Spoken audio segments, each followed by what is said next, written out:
John, 7 years since that historic vote. How do you think Brexit is going? Well, I think it's great that we are now an independent country. I want us to use our freedoms rather more than we have so far. I think people have been a bit nervous and haven't understood the joys of freedom. But nonetheless, we've had some good wins since we left the European Union. And above all, of course, we've spared ourselves an awful lot of money that we would have had to pay for them for their latest budgets.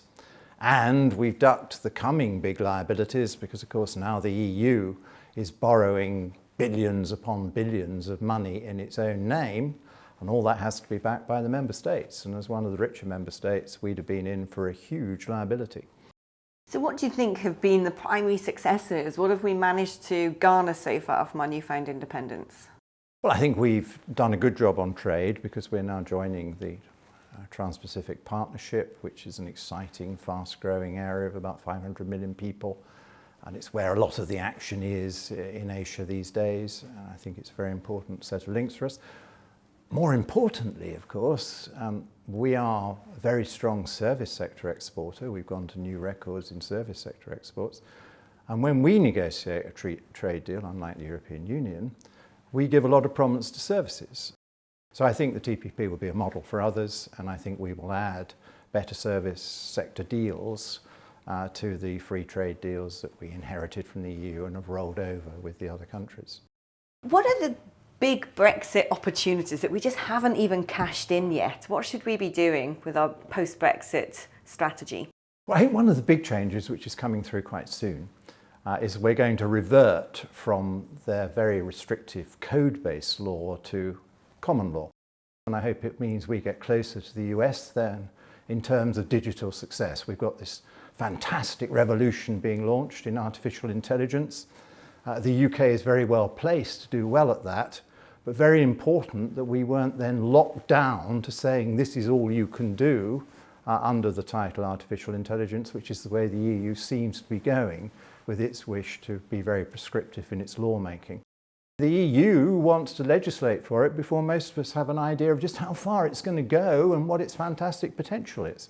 So we can now be on the innovation fast track alongside the United States of America, which at the moment is completely dominating the digital space in the West. And it's the US that has created the great success stories, the Microsofts, the Alphabets, the Amazons, the Apples, and there is no great European company occupying that space or up with the modern age, and I think it goes back to the wrong kind of law and far too much prescriptive regulation. What are the opportunities that the United Kingdom has actually squandered? Well, I wouldn't say we squandered anything. I mean, the joy of being an independent country is if the politicians are too slow or haven't done the right things, then you can put pressure on them or you can change the politicians. I hope it's putting pressure on them because we've currently got a Conservative government. But there are certainly things they should speed up on and do better. I'm very impatient to get on with getting the taxes down. VAT was a Europe-wide imposed tax. They imposed minimum rates on us and they imposed whole categories of goods and services we didn't necessarily want to have it on. Well, we've had two little wins on that so far because we've got it off female hygiene products and we've got VAT for a period off green products. I'd have liked to take VAT off domestic energy as well. It seems to me when you've got dear energy and an energy crisis, it doesn't make a lot of sense to be taxing it. That's one of the missed opportunities that I would urge the government to reconsider. Brexit has been accused of all sorts of things, of causing all sorts of issues that the country has faced in recent history. Is this just plain lies? Well, Remain politicians have never understood what Brexit was all about. They seem to think it was about fiddling around with our trade arrangements, and they then claimed that our trade arrangements would be worse, not better. But it wasn't mainly about trade. It was about freedom to do the right things yourself, or freedom to get rid of the governments and politicians that weren't serving you well, or the ability to pressurize them so that they did serve you well. But there was also a lot of totally misleading, bad forecasting. We had the Bank of England, the Treasury and others telling us that if we dared to vote to leave the EU, after the vote we would get a big rise in unemployment. Instead, we've got the other problem. We haven't got enough people to do all the jobs, and unemployment fell, not rose. They told us that house prices had crashed, and actually house prices carried on going up so that they're really rather expensive for people. But it was the opposite of what they were forecasting. And they've been forecasting a deep recession. Well, we didn't get a deep recession like other countries. And which country is in recession, the UK or Germany? Well, it's Germany actually that's in recession, but that isn't the fault of Brexit either. It's nothing to do with Brexit. It's the monetary policy being followed, it's the nature of the industrial background, it's the fiscal stance of the government and so forth. And again, these are all things that we can now control and change. I mean, do I think our tax system is right? No, I think we want lower taxes. Do I think the Bank of England's done a good job on controlling the money? No, it's been as bad or worse than the European Central Bank has been for the euro area.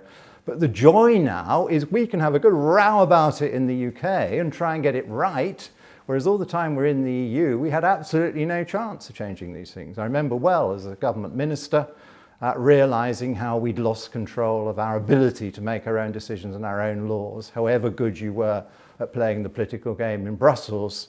If France and Germany and the Commission had decided on something, it was extremely difficult to get anything different. What would Britain's future be if it starts to make its way back into the EU's regulatory orbit? In fact, if it even rejoined the EU, what would Britain's future look like in that circumstance? Well, the more bad rules and bad economic performance you adopt from the EU, then the worse it's going to be, isn't it? I mean, the EU is a relatively low growth area compared with the United States and compared with much of Asia. The EU is a very over-regulated area which drives good investment and innovatory ideas and companies away from its shores. That is why it's failed to have any of the giants of the great digital revolution. And if we just hook ourselves more closely to that or align even more closely to that, we miss most of the opportunities that Brexit brings. But I'd still rather be out of the EU because at least we're not going to be on the hook for all those huge financial liabilities which the EU is now building up at a colossal speed, because the EU sees the way of strengthening its power over its member states is to borrow loads of money and to use the money then that they've borrowed at the expense of the member states to bribe the member states into acquiescence with their policies. What have been some of the worst misconceptions, or should I say lies, that have been peddled by the other side about Brexit? Well, I think it's the relentless gloom, and whenever there is a bad economic figure, then, oh, that is the fault of Brexit. But you never are told that a good economic figure, and we've had quite a few of those as well, is a result of Brexit. And why isn't it that low unemployment is the result of Brexit if they thought high unemployment was going to be the result of Brexit? I mean, it's all full of illogicality and it's very selective. So any bad news is Brexit, any good news is nothing to do with Brexit. It's just not like that. There was a lot of criticism for the Brexit campaign. We were accused oftentimes of being liars. What would be your response to that? Well, I think the central one was the famous bust, and I think the bust was very effective because it rightly pointed out that we pay an awful lot of money into the EU and that once we were out of the transitional period, we were not going to have to pay them all that money anymore. And it pointed out that we could then spend that on the NHS. They now say that didn't happen, but it did. And we put in far more to the NHS, as it turns out, than the amount we saved on Brexit. That was partly to do with COVID, but it was partly to do with the choices of an independent country. But it was easier to put all that extra money into the NHS because we didn't have, going forwards, that huge bill to look forward to. What would your message then be to future governments who come into power in Brexit Britain, have the opportunity to do things very differently to how the country has been used to doing things perhaps for the past 5-6 decades? What would you urge them to do?